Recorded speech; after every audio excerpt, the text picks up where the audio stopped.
Yo, good morning. Oras natin 4:47 ng umaga. So kasama natin yung Team Solinek. Nandun sila. Pasensya na medyo madilim pa kasi maaga pa eh. So yung ruta nila daw is sa Carasi, Ilocos Norte. May dalawang option, it's either pupunta ng Sabu Dam or aakyat daw ng unang ahon papuntang Langni.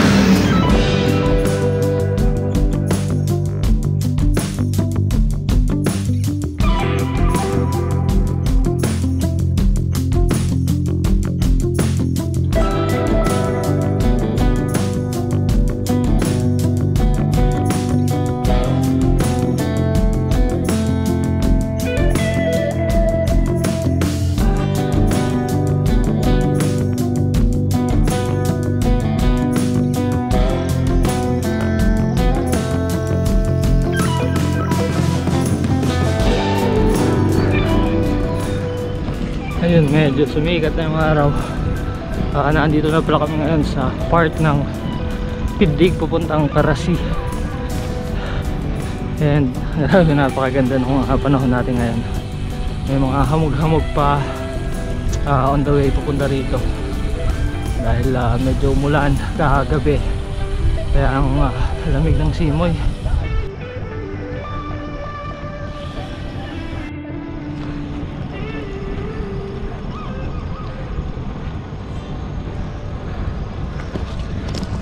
Yan, so 3 km na lang nasa town proper na kami ng Carasi. And sa kanya medyo enjoy lang namin yung scenic view kasi napakaganda.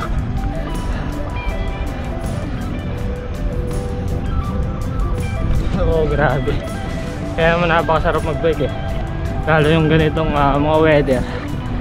Buti na lang ngayon hindi na umuulan. So last week medyo malakas-lakas yung last 2 weeks ago medyo malakas-lakas yung ulan and may bagyo pa nga kaya hindi tayo gano'ng makalabas. So almost 2 weeks din tayo wala ensayo, walang bike. Ngayon lang ulit tayo nakapedal. And grabe, ang ganda ng bungad nung araw.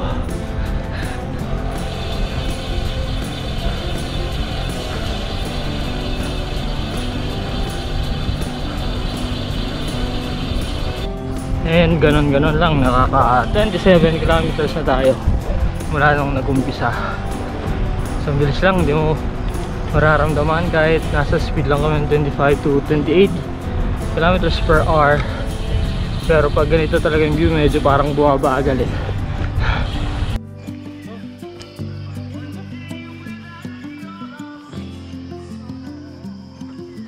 Okay, so nandito na kami sa junction.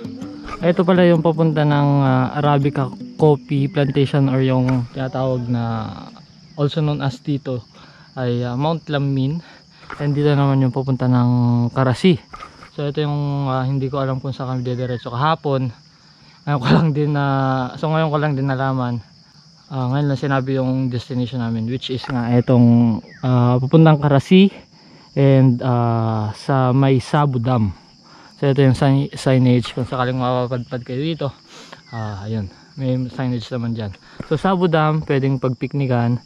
Dito naman sa Arabica Coffee Plantation, ahon yan. So papaakyat ng bundok and syempre napaganda yung view doon.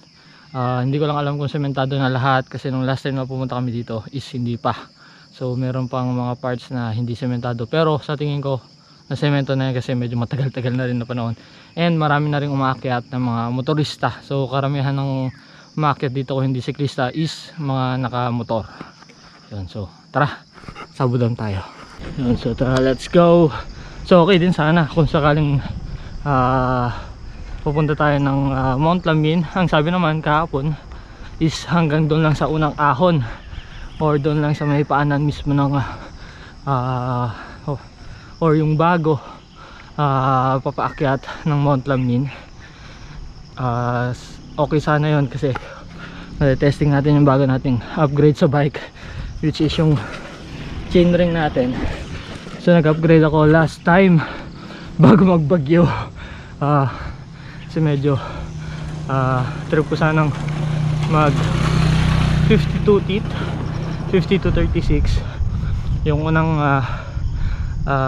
set ko, or yung dati kong ginagamit is 50-34. So ayun, okay sana kung matest sa ahon, kasi syempre pag nagdagdag ka ng gearing or nagbago ka ng gear ratio mas mataas, medyo bibigat yung pagpadyak. And yun yung pinag-iisipan ko dati dahil nasanay na ako sa 50-34. Masarap kasi i-ahon, and yun medyo gusto natin kasi mga ahon-ahon, kaya nag-i-stick ako dun sa 50-34. Pero kadalasan naman ang ruta namin sa bike is patag lang, malimit lang kami din mag-ahon. Saka halos karamihan talaga ng kalsada dito sa Ilocos Norte halos patag lang, depende taga mamumundok ka. And matagal-tagal na rin pala akong hindi nakakapunta dito, so ngayon pa lang ulit. Lagi lang ang destination natin pag nagbo-bike is pupuntang Mount Lamin, kahit ngayon naka road bike na. Kasi dito ano lang yung Sabudam nga lang. Yung ako mahilig mag ligo-ligo sa ilog, or ayun, gusto kong makita yung view ng mga bundok sa taas, kaya kadalasan ang ending na kami sa Mount Lamin.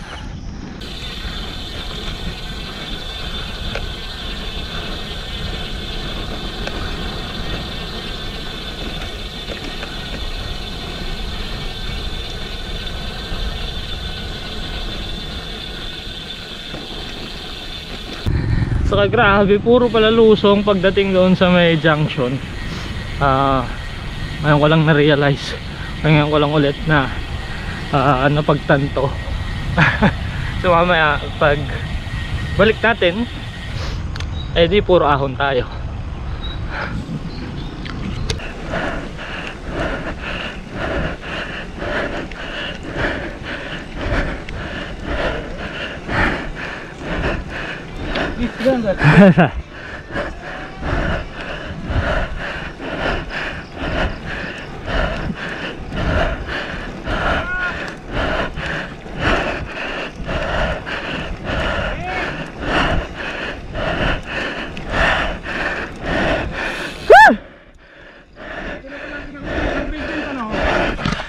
Ayun, town proper na tayo ng Karasi.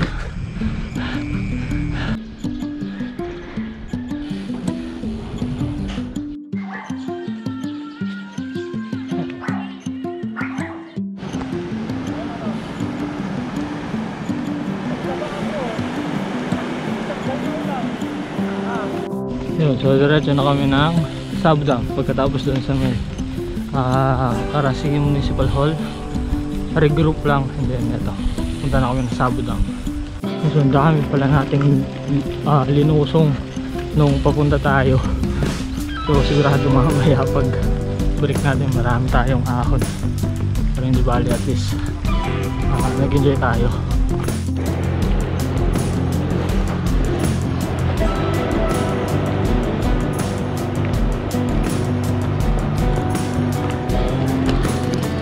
Yun, so ito na pala yung Sabudam. Ito bago to, ngayon ko lang nakita to. Dati kasi wala na ito. And ang daan namin dati dyan sa may hanging bridge. Ayan, so dyan kami dati. So ngayon meron lang ganito. First time lang ulit mabalik dito kaya medyo marami bago na ngayon lang natin alam. So po yung paliguan or yung mga cottage dati.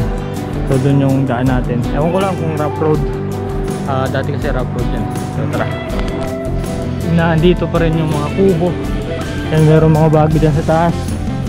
Di ko alam kung babayaran yan. And ito yung mga cottage dito sa may mismong baba ng dam. Hindi na natin papasok yung road bike kasi puro buhangin na yung ating gulong. So dito na lang, maglalakad na lang tayo. Let's go. Ahon.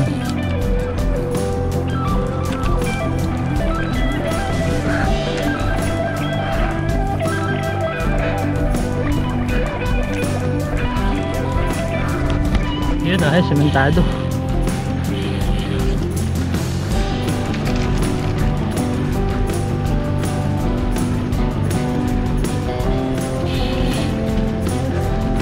Halos nakakawig lang din sa Madongan Dam, sa Meding Ras yung vibe ng Sabo Dam. Yun lang, hindi ko lang sigurado kung sino yung mas malayo kasi nasa looban din yung tawag nito, yung Madongan Dam compared dito sa Sabo Dam, which is ang maganda sa kanilang dalawa, sementado ng pareho yung kalsada. Dati kasi talagang rough road to nung unang pumupunta kami dito. Ayun, mabuti na lang sementado na. Ayan, grabe, napakaganda ng agos ng tubig. Ayun o.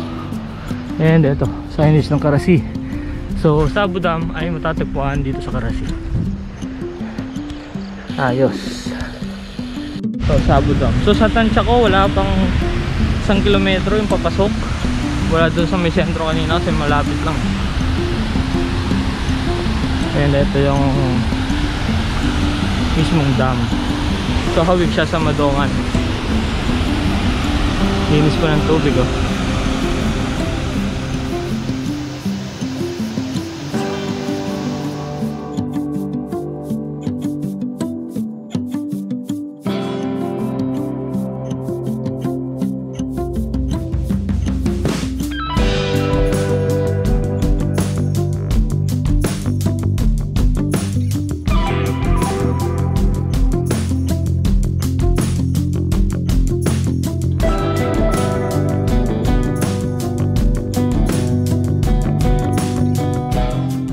So pabalik na kami ng Lawag, yung sa pinanggalingan namin.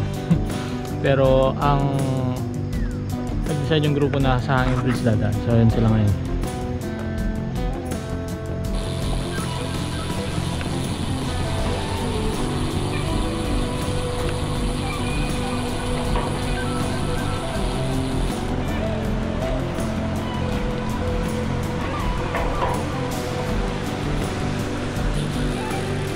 Let's go, yan na.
nandito na tayo sa town proper ng Kitgig. Kaya tayo yung 7-Eleven para mag-regroup. Medyo naiwan yung mga kasama natin eh. Kami lang yung Sainik yung nandito sa unahan. Kaya nandun na siya, 7-Eleven. So regroup lang, and then mamaya uwi na rin tayo. Okay, so nandito na sila. Yung iba nasa likod. Ayun sila Sainik, Caravan.